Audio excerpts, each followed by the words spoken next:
Hello everyone, welcome to engineers 1.0। Friends, आज के इस वीडियो में हम डिस्कस करने वाले हैं इन्वायरमेंटल इंजीनियरिंग के यूनिट 4 का पार्ट सी, जो कि रिलेटेड होगा स्लो सैंड फिल्टर और रैपिड सैंड फिल्टर के बीच में डिफरेंसेस क्या हैं, और स्लो सैंड फिल्टर था रैपिड सैंड फिल्टर से रिलेटेड जो न्यूमेरिकल प्रॉब्लम जो कि हम लोग डिज़ाइन के बारे में डिस्कस किए थे पिछले वीडियो में। आज के इस वीडियो में उस डिज़ाइन से रिलेटेड जो है कि न्यूमेरिकल प्रॉब्लम को सॉल्व करेंगे। उसके बाद से डिसइंफेक्शन के बारे में हम फ्रेंड्स चलिए स्टार्ट करते हैं। सबसे पहले आप देखेंगे कि स्लो सैंड फिल्टर और रैपिड सैंड फिल्टर के दोनों के जब हम कंपेयर करेंगे तो आप देखेंगे कि दोनों में काफ़ी डिफरेंसेज हैं, और क्यों इकोनॉमिकल है ज़्यादा और क्यों हम प्रीफर करते हैं रैपिड सैंड फिल्टर के बारे में। जब हम डिफरेंसेस समझेंगे तो इजीली जो है कि समझ पाएंगे क्यों हम रैपिड सैंड फिल्टर आजकल यूज करते हैं। तो फ्रेंड्स, जैसा कि हमने डिस्कस किया था आपसे, स्लो सैंड फिल्टर में जब हम जो वाटर यूज करते हैं वो प्लेन सेडिमेंटेशन के द्वारा जो निकला हुआ वाटर होता है उसको हम स्लो सैंड फिल्टर में यूज करते हैं बेसिकली। ओके, तो प्री ट्रीटमेंट रिक्वायरमेंट क्या होती है इसमें दोनों में हम देखेंगे। तो effluents either from plain sedimentation tanks are raw water without any treatment, यानी कि बगैर ट्रीटमेंट के ही हम रॉ वाटर को यूज करते हैं स्लो सैंड फिल्टर में, are generally fed into them and coagulation is not at all required, यानी कि कोगुलेशन इसमें रिक्वायर्ड नहीं होता है। वहीं जबकि हम बात करें रैपिड सैंड फिल्टर में, जो हम तो सेडिमेंटेशन विथ कोगुलेशन जो वाटर होता है, यानी कि कोगुलेशन के द्वारा फ्लोकुलेशन के द्वारा एंड सेडिमेंटेशन जब के इज मस्ट। ओके, तो कोगुलेशन फ्लोकुलेशन के द्वारा जो वाटर सेडिमेंट किया जाता है, यानी कि सेडिमेंटेशन विथ कोगुलेशन के बाद जो वाटर आपको मिलता है उस वाटर का जो है कि हम यूज करते हैं रैपिड सैंड फिल्टर में। ओके, नेक्स्ट हम बात करते हैं बेस मटेरियल क्या होता है। तो साइज जो होता है स्लो सैंड फिल्टर में बेस मटेरियल का साइज 3 से 65 mm, यानी कि बेस मटेरियल के रूप में ग्रेवल का यूज करते हैं। जो उसका ग्रेवल का साइज होता है 3 से 65 mm का होता है, और जो साइज आपका डेप्थ की बात करें तो 30 to 75 सेंटीमीटर डेप्थ होती है ग्रेवल की। इसी प्रकार जो है कि रैपिड सैंड फिल्टर में जो ग्रेवल होता है बेस मटेरियल के रूप में, उसका compare to slow sand filter gravel की साइज़ छोटा हो, यानी कि 3 से 40 mm तक की जो है कि हम ग्रेवल यूज करते हैं। डेप्थ इसकी बात करें तो 60 से 90 सेंटीमीटर तक डेप्थ हम रख सकते हैं। बात करें फिल्ट्रेशन रेट की, जैसा कि आप देख पा रहे हैं filtration rate. Okay, filtration rate क्या होता है इसका देखिए, स्लो सैंड फिल्टर का 100 to 200 लीटर पर आवर्स पर स्क्वायर मीटर होता है, जबकि हमने बात किया था इसका 30 टाइम्स जो है कि मोर होता है। ओके, तो आप देख पा रहे हैं 3000 to 6000 लीटर पर हावर पर स्क्वायर मीटर जो है कि रैपिड सैंड फिल्टर का फिल्टरेशन रेट होता है। लॉस ऑफ हेड की बात करें, loss of head 15 centimetre initial to 100 centimetre final होता है। इनिशियल में 50 सेंटीमीटर, फाइनल में 100 सेंटीमीटर तक होता है। ओके, जबकि इसमें रैपिड सैंड फिल्टर की बात करें तो 30 सेंटीमीटर इनिशियल होता है हेड लॉस, और फाइनल जो होता है 3 मीटर तक जो है कि फाइनल होता है। साइज ऑफ बेड की, यानी कि बेड की जो साइज करें तो रिक्वायर लार्ज एरिया, यानी कि इसमें क्या होता है एरिया जो है कि काफ़ी ज़्यादा रिक्वायर होती है, जबकि यहाँ पर जो है कि रिक्वायर स्मॉल एरिया, जो कि हम 10 से 90 स्क्वायर मीटर तक एरिया का ही यूज करते थे, जबकि यहाँ पर जो है कि आपका 100 to 2000 स्क्वायर मीटर एरिया तक जो है कि यूज किया जाता था फिल्टर के लिए। ओके, तो आप देख पा रहे हैं काफ़ी लार्ज एरिया था। अब आप देखिए काफ़ी लार्ज एरिया में आपको फिल्टर रेट कितना मिल रहा है, 100 to 200। ओके, और इसमें रिक्वायर यानी कि मैक्सिमम 90 स्क्वायर मीटर, यानी कि 10 to 90 स्क्वायर मीटर तक ही आपको मिल जाता है, काफ़ी कम इसका कंपेयर टू है इसके, और उससे 30 टाइम्स जो है कि फिल्टर रेट ज़्यादा है रैपिड सैंड फिल्टर का।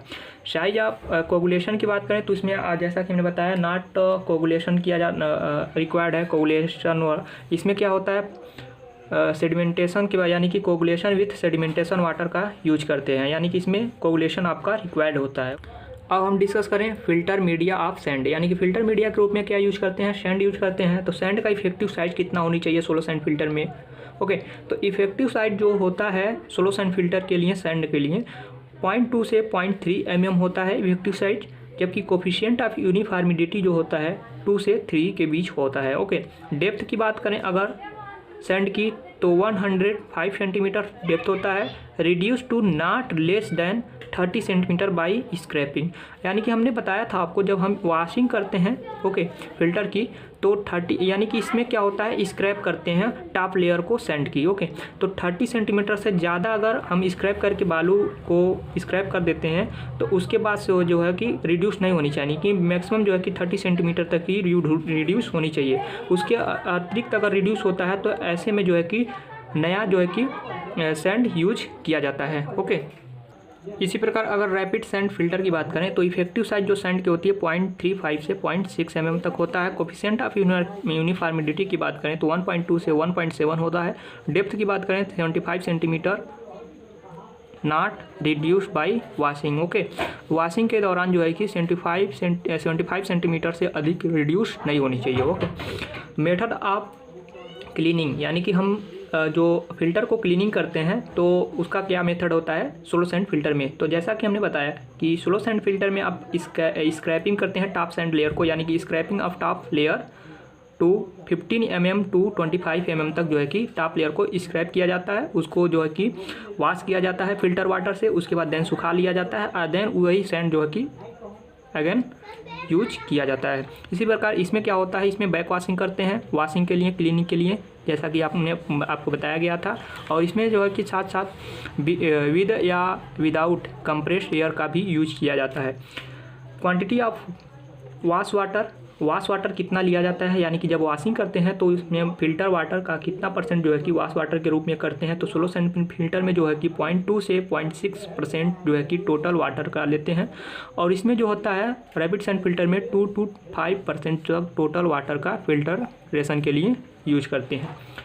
क्लीनिंग पीरियड की बात करें कितना टाइम में जो है कि क्लीनिंग करते हैं, तो इसका जो होता है 1 से 3 मंथ के बिटवीन किया जाता है, जबकि इसका 24 से 48 आवर्स के बाद जो है कि क्लीनिंग किया जाता है। क्यों किया जाता है, इसका कारण जो है कि हम प्रीवियस वीडियो में डिटेल से हम डिस्कस किए थे जब स्लो सैंड फिल्टर और रैपिड सैंड फिल्टर के बारे में हम डिस्कस कर रहे थे। तो फ्रेंड्स, अगर अभी तक आपने उस वीडियो को नहीं देखा है तो प्लेलिस्ट में सारे वीडियो यानी कि यूनिट 1 से यूनिट 4 तक के अवेलेबल हैं। आप सीरीज में जो है कि एक दूसरे को वॉच करें, जो कि आपके university exam point of view से काफ़ी हेल्पफुल रहेगा। तो फ्रेंड्स, अगर आप से एक हम्बल रिक्वेस्ट है कि अगर अभी तक आपने हमारे चैनल को सब्सक्राइब नहीं किया है तो कृपया चैनल को भी सब्सक्राइब कर लीजिए, साथ में बेल आइकन को इम्प्रेस कर लीजिए।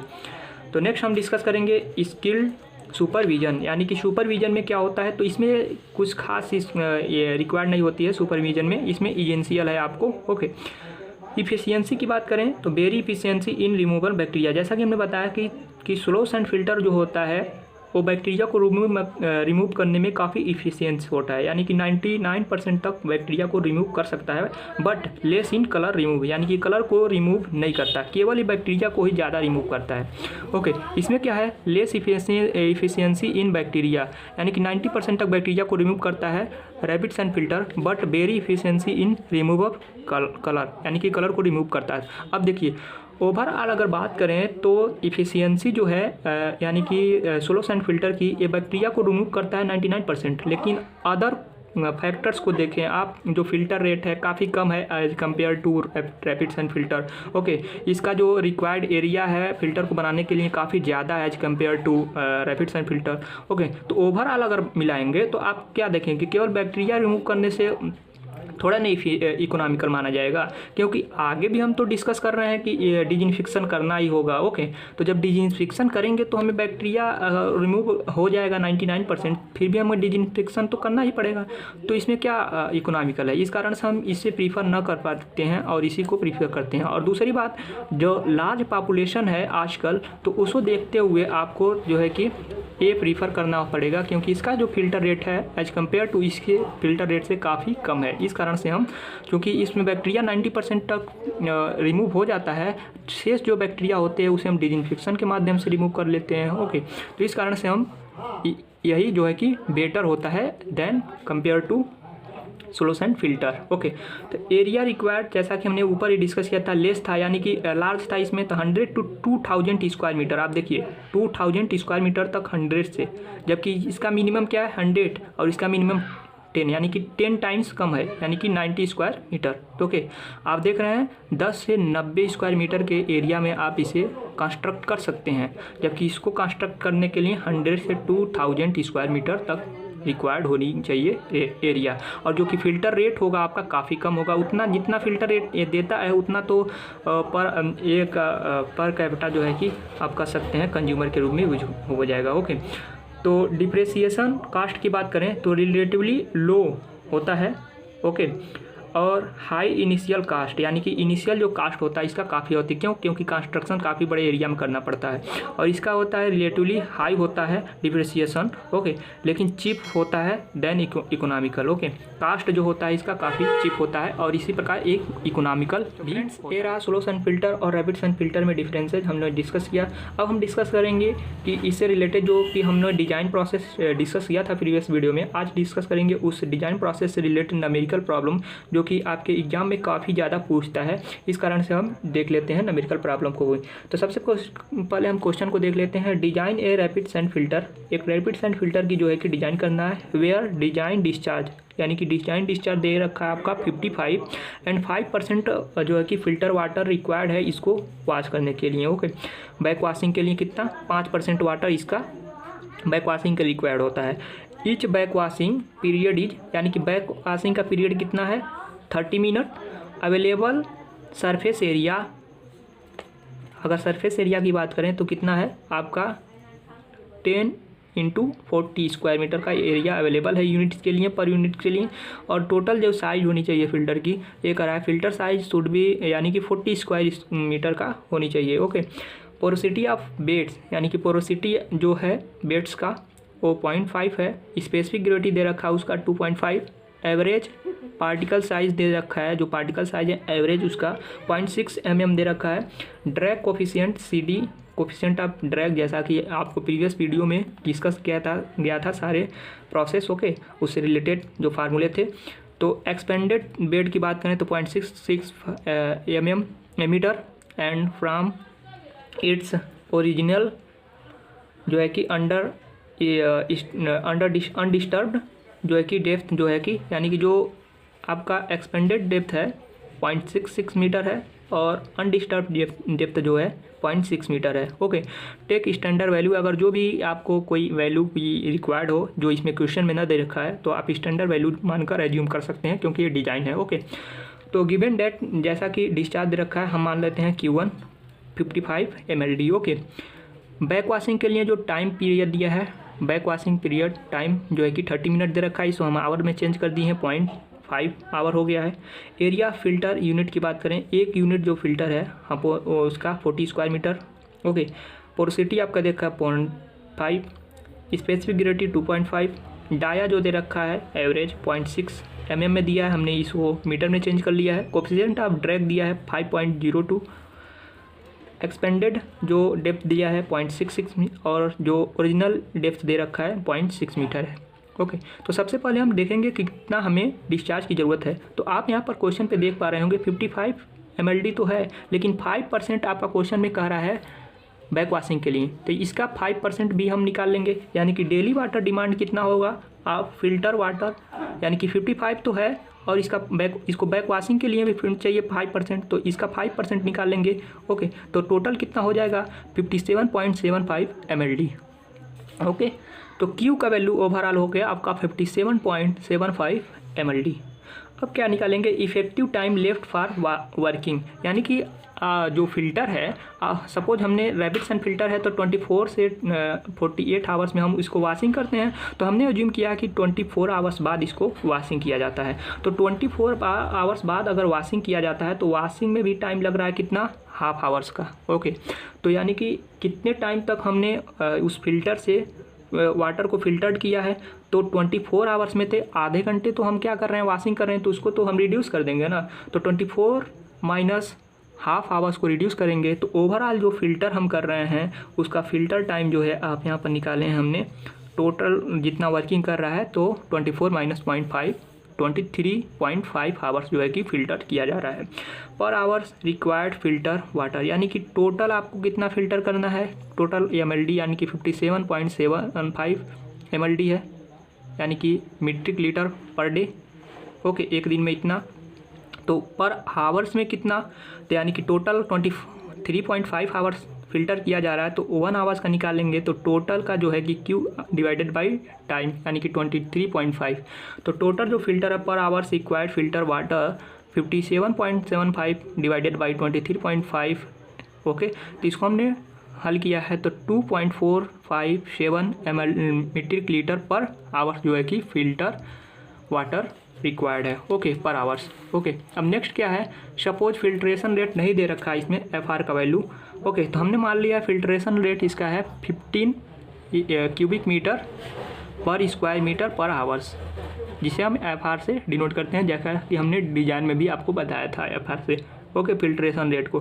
तो एरिया फिल्ट्रेशन रिक्वायर्ड जो कि फार्मूला है area A is equal to Q upon FR। Okay, तो Q का वैल्यू यहाँ पर यानी कि एक पर आवर्स के लिए। ओके, पर आवर्स है, ये भी आवर्स में है तो घंटे को घंटे से यानी कि टोटल पर आवर्स में इसको डिवाइडेड कर दिया है FR से, तो एरिया आपका निकल गया है आपका 163.8 स्क्वायर मीटर।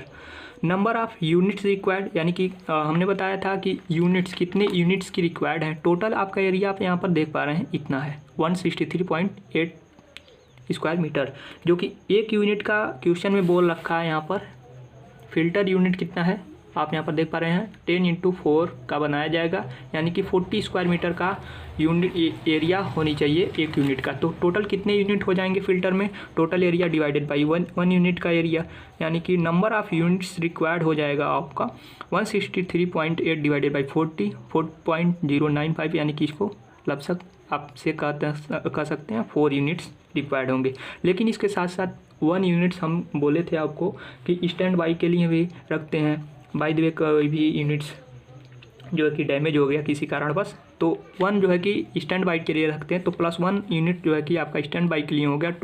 सो टोटल जो यूनिट्स हो गया 5 यूनिट्स हो गए। ओके, फॉर सेटलिंग वेलोसिटी क्या ये लिए जो फार्मूला है VS, तो 4/3 G-1 upon CD coefficient of drag, जो कि एक फार्मूला है टू द पावर हाफ। इसको हाफ को हम रूट में लिख सकते हैं, तो रूट में हो गया। और G का वैल्यू 9.8 कौन डाया जो दे रखा है मीटर में 0.6 और जो है कि 2.5 -1 अपॉन 5.02। ओके, ये जो है कि हमने लिखा नहीं है शायद 10 टू द पावर यहाँ पर जो कि डाया mm में था, इसको हमने मीटर में चेंज किया था -3। ओके, जैसा कि आप यहाँ पर देख पा रहे होंगे हमने डाया को चेंज कर लिया था स्टार्टिंग में 0.6 × 10 टू द पावर -3 मीटर में, तो हमने यहाँ पर लिखा नहीं था जो कि 10 टू द पावर -3 भी रहेगा। ओके, तो आप ओवरऑल इसे सॉल्व करेंगे और कोफिशिएंट ऑफ ड्रैग जो है कि ये वैल्यू है 5.02 जो कि क्वेश्चन में दे रखा है। ओवरऑल सॉल्व करेंगे तो सेटलिंग वेलोसिटी जो होगा 0.048 मीटर पर सेकेंड हो जाएगा। ओके, अब हम जानते हैं कि LE × 1 - NE is equal to L × 1 - N, ये फार्मूला है एक, इस फार्मूले को आप जानते होंगे। ओके, तो यानी कि एक्सपेंडेड डेप्थ दे रखा था आपका 0.66 जैसा कि क्वेश्चन में आपने देखा। 1 - NE यानी कि हमें फाइंड आउट करना है, ये दे रखा नहीं है। ओके, पोरोसिटी दे रखा है, एक्सपेंडेड पोरोसिटी नहीं दिया है। ओके, L का जो है कि इनिशियल ओरिजिनल लेंथ दिया था 0.61 माइनस पोरोसिटी आपका 0.5 दे रखा था। ओवरऑल आप निकालेंगे तो यानी कि एक्सपेंडेड जो पोरोसिटी होगा 0.545, यानी कि जैसा कि आप जान रहे हैं जब हम बैक वॉशिंग करते हैं रेफ्रिजरेशन फिल्टर का तो बालू क्या होता है, सैंड, वो एक्सपेंड कर जाता है, इस कारण से उसका एक्सपेंडेड जो पोरोसिटी हो जाता है डिफरेंस हो जाता है, तो वही एक्सपेंडेड पोरोसिटी निकाला गया है। तो एक्सपेंडेड पोरोसिटी निकालने के बाद आप जानते हैं एक्सपेंडेड पोरोसिटी का एक फार्मूला होता है back washing velocity divided by settling velocity to the power 0.22। Okay, आपका बैक वॉशिंग वेलोसिटी निकालना है, सेटलिंग वेलोसिटी आपने फाइंड आउट कर लिया है और NE यानी कि एक्सपेंडेड पोरोसिटी आपने यहाँ से फाइंड आउट कर लिया। ओवरऑल इसका वैल्यू रख देंगे, पुट कर देंगे, तो बैक वॉशिंग वेलोसिटी जो निकल के आएगा आपका मीटर सेकंड में आएगा। आप इसे मीटर सेंटीमीटर पर सेकंड में हमने चेंज कर दिया है, ओवरऑल इसको चेंज कर दिया है सेंटीमीटर पर मिनट में, तो 18.2 सेंटीमीटर पर मिनट जो हो गया आपका बैक वॉशिंग हो गया। तो hence back washing of flow velocity यानी कि बैक वॉशिंग जो हो गया इसका कितना 18.2 सेंटीमीटर पर मिनट। तो इस प्रकार जो है कि इस क्वेश्चन के लिए हम डिजाइन। नेक्स्ट है, जैसा कि हमने डिस्कस कर लिया आपसे सेडिमेंटेशन तक, उसके बाद से क्या डिजिनफेक्शन करेंगे आप। ओके, यानी कि कुछ बैक्टीरिया मौजूद होंगे, जैसा कि रेप्टिस एंड फिंटल जो था आपका 90% तक बैक्टीरिया को रिमूव करता था, यानी कि अन्य भी कुछ इसमें बैक्टीरियल होंगे, इस कारण से इसको डिजिनफेक्शन करेंगे। ओके, डिजिनफेक्शन होता क्या है, destruction or in extraction of harmful जो सब्सटेंसेज होते हैं प्रेजेंट इन वाटर, उसी को डिस्ट्रक्शन करने की एक प्रोसेस होती है disinfection. Okay, the chemicals added, कुछ केमिकल्स के लिए ऐड किया जाता है for the killing of harmful substances is known as disinfectant. Okay, तो गुड क्वालिटी ऑफ डिजिनफेक्टेंट, इसका गुड क्वालिटीज क्या है डिजिनफेक्टेंट का, तो इट किल्स, क्या करता है बैक्टीरिया को, यानी कि जो भी हार्मफुल वाटर में प्रेजेंट्स होते हैं सब्सटेंस, उसको किल कर देता है, यानी कि it kills the present existing bacteria, it take care of the present contamination.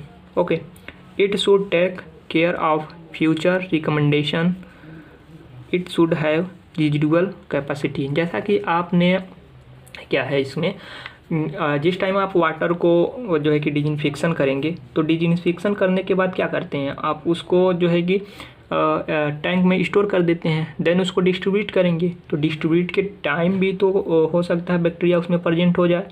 Okay, तो ऐसे में उस टाइम भी इसको फ्यूचर में भी हमको केयर करना पड़ता है कि उसमें बैक्टीरिया प्रेजेंस ना हो। तो ये सारे जो हैं गुड क्वालिटी हैं फॉर डिजिनफेक्शन के लिए। तो इसमें कैसे किया जाता है, तो इसके कई सारे प्रोसेस भी होते हैं।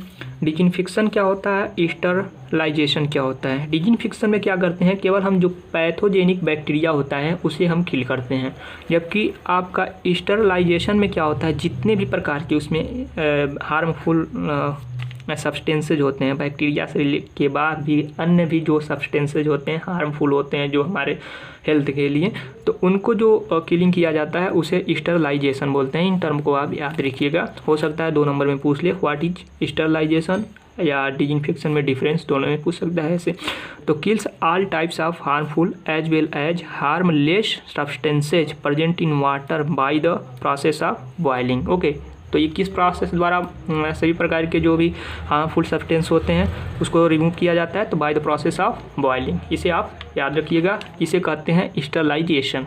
ओके, अब माइनर मेथड हैं डिजिनफेक्शन के, कई सारे मेथड हैं। बेसिकली हम उस मेथड के बारे में जान लेते हैं, कितने प्रकार के मेथड हैं जिससे के माध्यम से हम इस बैक्टीरिया को रिमूव किया जा सकता है, डिजिनफेक्शन किया जा सकता है। तो फर्स्ट बॉइलिंग ऑफ वाटर को बॉयल करके। Okay, treatment with ultra violet rays, treatment with ozone, treatment with bromine and iodine, ये सारे मेथड हैं। Okay, treatment with potassium permanganate के MnO4। Okay, treatment with silver या इलेक्ट्रोकैटाडाइन प्रोसेस, और ये है आपका एडिशन ऑफ लाइम। इस प्रकार से इतने सारे प्रोसेस हैं।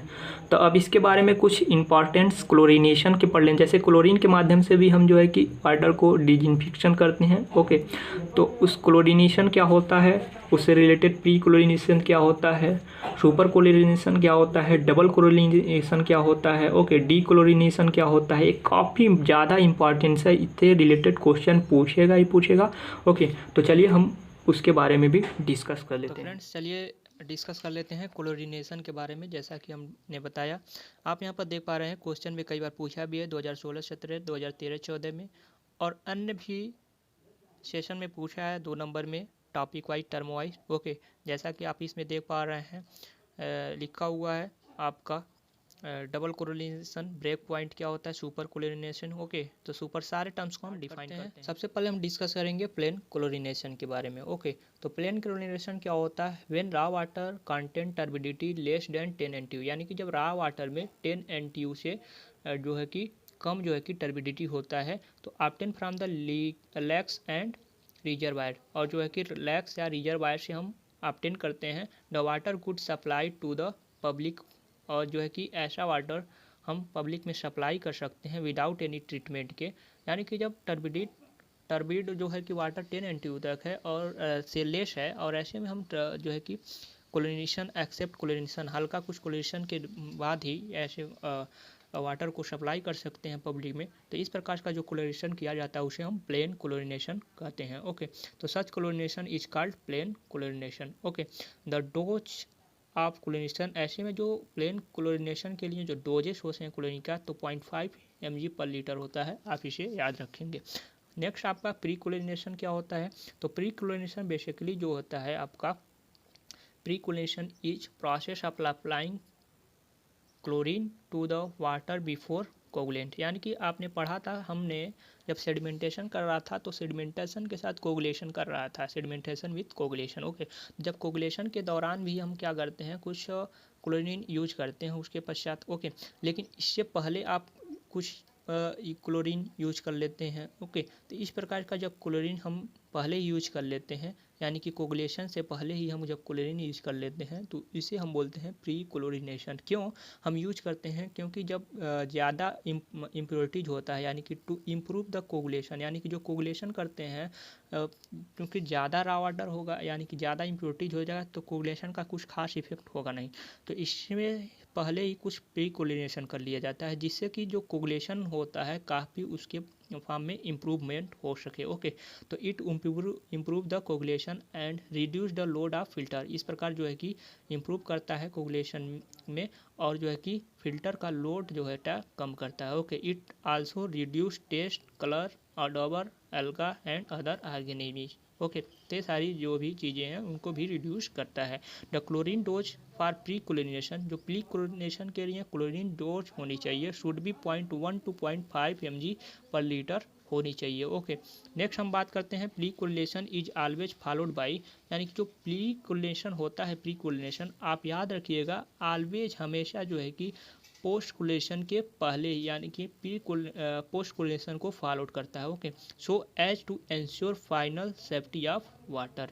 ओके, नेक्स्ट है आपका पोस्ट क्लोरीनेशन। प्री क्लोरीनेशन के बाद पोस्ट क्लोरीनेशन क्या होता है? Post chlorination is the normal process of applying chlorine at the end when all treatment are complete. जब सारे प्रकार के ट्रीटमेंट कंप्लीट हो जाते हैं, उसके बाद जब पोस्ट क्लोरीनेशन करते हैं, कुछ बैक्टीरिया प्रेजेंट होता है, जैसे कि लास्ट में हमने डिस्कस किया, तो इस टाइम जब क्लोरीन का हम यूज करते हैं तो इसे बोलते हैं पोस्ट क्लोरीनेशन। ओके, तो the chlorine dose should be such as to leave the residual chlorine. और जो पोस्ट क्लोरीन होता है, इसमें ऐसा डोजेज लेते हैं ताकि जो है कि रेजिडुअल क्लोरीन की मात्रा बचे, वह कि कितना 0.1 से 0.2 mg पर लीटर तक जो है कि रेजिडुअल क्लोरीन शेष बच जाए।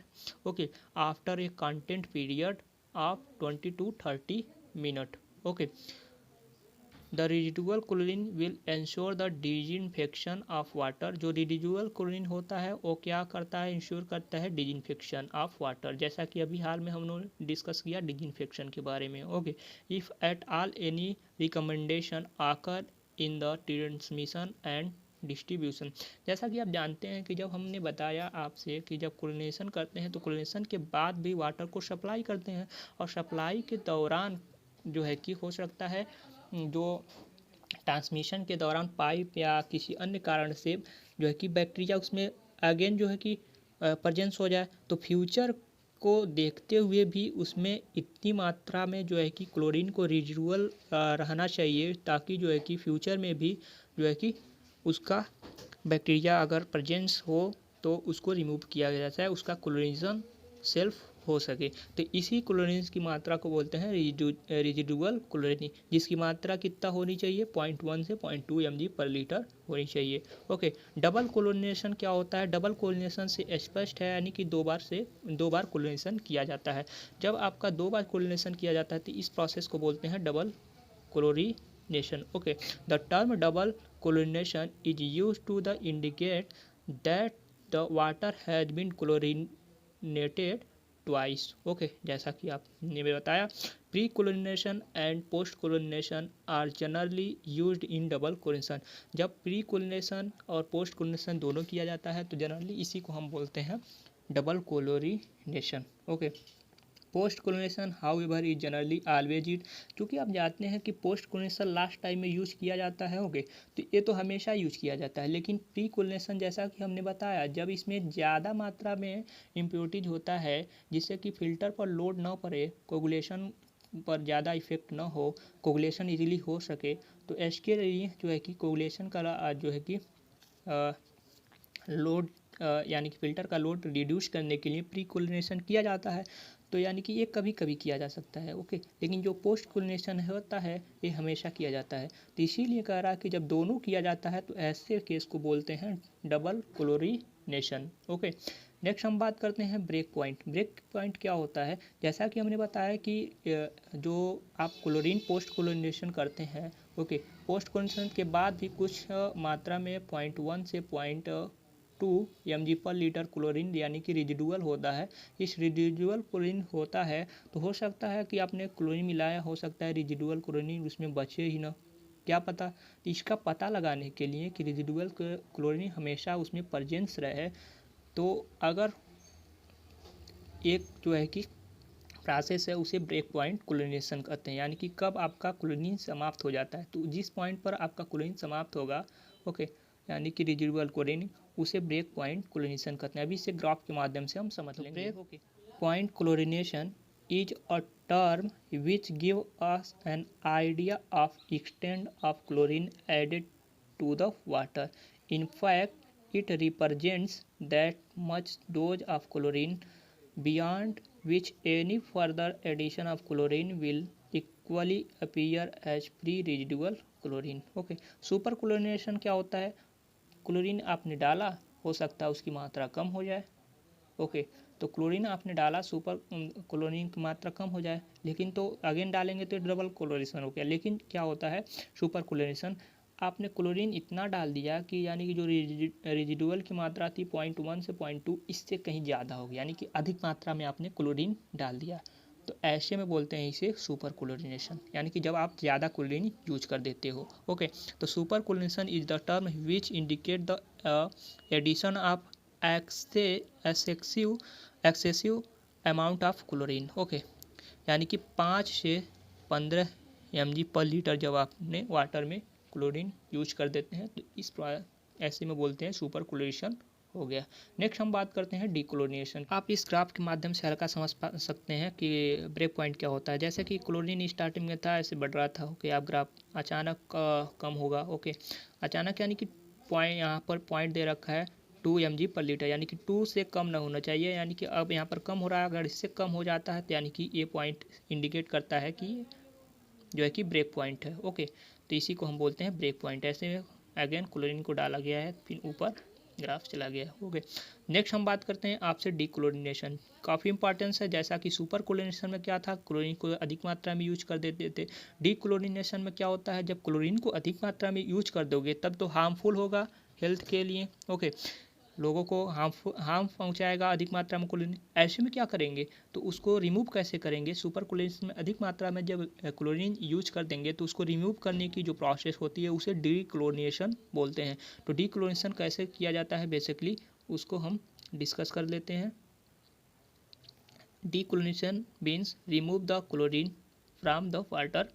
Okay, this is generally required when super chlorination has been practiced। Okay, the decolonisation process may either be carried out to such an extent that sufficient residual chlorine of 0.1 to 0.2 mg per liter only remain in water after decolonisation। यानी कि decolonisation के बाद जो कि present होनी चाहिए chlorine 0.1 से 0.2 mg पर लीटर ही प्रेजेंट होनी चाहिए। ओके, तो जो कॉमन डीक्लोरीनेशन एजेंट्स, जो डीक्लोरीनेशन के लिए जो एजेंट यूज किया जाता है कौन कौन से हैं, तो बेसिकली हम सल्फर डाइऑक्साइड यूज कर सकते हैं, एक्टिवेटेड कार्बन यूज करते हैं, सोडियम थायोसल्फेट यूज करते हैं, सोडियम मेटाथायोसल्फेट, अमोनिया, ये सारे जो हैं कि एजेंट्स जो है कि डीक्लोरीनेशन के लिए यूज किया जाता है। तो ये रहा यूनिट 4 के क्लोरीनेशन यानी कि डिजिनफेक्शन। डिजिनफेक्शन के बाद आपने क्या करना होता है, आपको करना होता है शाफ्टेनिंग। वाटर को शाफ्ट करेंगे, यानी कि कुछ हार्डनेस मौजूद होगा उसमें। ओके, तो हार्डनेस मौजूद होगा, अगर मौजूद है तो आप क्या करेंगे, उसका शाफ्टेनिंग करेंगे। जो कि हार्डनेस आपने पहले से, बहुत पहले से आप हार्डनेस के बारे में पढ़ते होंगे कि अगर प्रेजेंस है वाटर में हार्डनेस तो क्या होता है, जो सोप होता है ज़्यादा झाग नहीं देता है। ओके, तो इस प्रकार से क्या होता है, उसमें दो प्रकार के होते हैं हार्डनेस, परमानेंट हार्डनेस होता है और एक टेम्परेरी हार्डनेस होता है। टेम्परेरी को बेसिकली हम बॉइलिंग करके रिमूव कर सकते हैं, और भी कारण है परमानेंट के। ओके, तो बेसिकली हम इसके बारे में भी हल्का परमानेंट हार्डनेस और टेम्परेरी हार्डनेस के बारे में हल्का डिफरेंस समझ लेते हैं, जिससे आपको क्लियर हो जाएगा। It is due to the presence of chlorides and sulphate of calcium and magnesium. Okay, temporary जो हार्डनेस होता है due to the presence of bicarbonate, ये आप जानते होंगे पहले से। Okay, can not remove by boiling, इसे बॉइलिंग के माध्यम से जो परमानेंट होता है रिमूव नहीं किया जा सकता है। जो टेम्परेरी होता है उसे हम बॉइलिंग के माध्यम से रिमूव कर सकते हैं। हार्डनेस क्या होता है, hardness remove is expensive, hardness remove is जो है इसमें चीप होता है, यानी कि सस्ता पड़ता है, इजीली हम जो है कि रिमूव कर सकते हैं। This is known as alkaline hardness, इसे हम एल्कलीन हार्डनेस के नाम से भी जानते हैं, और ये जो है कि नॉन एल्कलीन हार्डनेस के नाम से जानते हैं टेम्परेरी को। ये हो गया बेसिक डिफरेंस, आप इसे याद रखेंगे। ओके, और रिमूवल के टेम्परेरी हार्डनेस कई सारे प्रोसेस हैं, जैसा कि हमने बताया कि रिमूवल टेम्परेरी हार्डनेस होता है, आप उसे क्या इस माध्यम से बाई बॉइलिंग हम रिमूव कर सकते हैं। फ्रेंड्स, एक न्यूमेरिकल है जिसे हम इजीली हम सॉल्व कर लेंगे। जब जो आप देख पा रहे हैं काफ़ी छोटा न्यूमेरिकल है, काफ़ी इजी है, और आप देख पा रहे हैं 2014-15 में 10 नंबर का क्वेश्चन पूछा था। तो आपको न्यूमेरिकल से ज़्यादा टेंशन नहीं लेना है। आप देख पा रहे हैं एक वाटर ट्रीटमेंट प्लांट से 12 million litre of water is treated करना है per day using alum use करना है। एलम की डोज यानी कि पर लीटर कितना एलम यूज किया जा रहा है, 16 mg पर लीटर। तो पूछ रहा है आपको 12 मिलियन लीटर में कितना होगा, तो कितना ईजी है, इसमें मल्टीप्लाई कर देना है आपको। 1 लीटर में आप यहाँ पर देख पा रहे हैं 16 mg एलम, यानी कि 12 मीट्रिक लीटर, यानी कि MLD जो होता है आप देखिएगा मिलियन में, तो 10⁶ लीटर होता है, यानी कि 16 इंटू यानी कि 12 इंटू 10⁶ ओके लीटर में। और ये जो दिया है आपका यानी कि मिलीग्राम में था, इसको यह है केजी में। ओके, तो केजी में चेंज कर दिया है, तो ओवरऑल आपका निकल के आया 192 किग्रा पर डे, यानी कि 1.92 क्विंटल पर डे जो है कि एलम की रिक्वायर्ड होगा। तो ये बेसिक न्यूमेरिकल था। तो फ्रेंड्स, अब आप देख पा रहे हैं कि यूनिट 5 है। इस प्रकार से जो है कि हम लोगों ने डिस्कस किया यूनिट 4 के टोटल जो इम्पॉर्टेंट्स क्वेश्चन थे उसको हमने इस वीडियो में डिस्कस किया। तो फ्रेंड्स, अब जो है कि हम अगले वीडियो में डिस्कस करने वाले हैं यूनिट 5। ओके, इस प्रकार जो है कि टोटल जो इन्वायरमेंटल यूनिट है, इन्वायरमेंटल इंजीनियरिंग है, वो कंप्लीट हो जाएगा। और फ्रेंड्स, वीडियो के अंत में मैं आपसे यही रिक्वेस्ट करना चाहूँगा कि अगर आपको वीडियो अच्छा लगा होगा, वीडियो को लाइक कीजिए और सब्सक्राइब कीजिए, और फ्रेंड सर्कल में अपने शेयर कीजिए कि ज़्यादा से ज़्यादा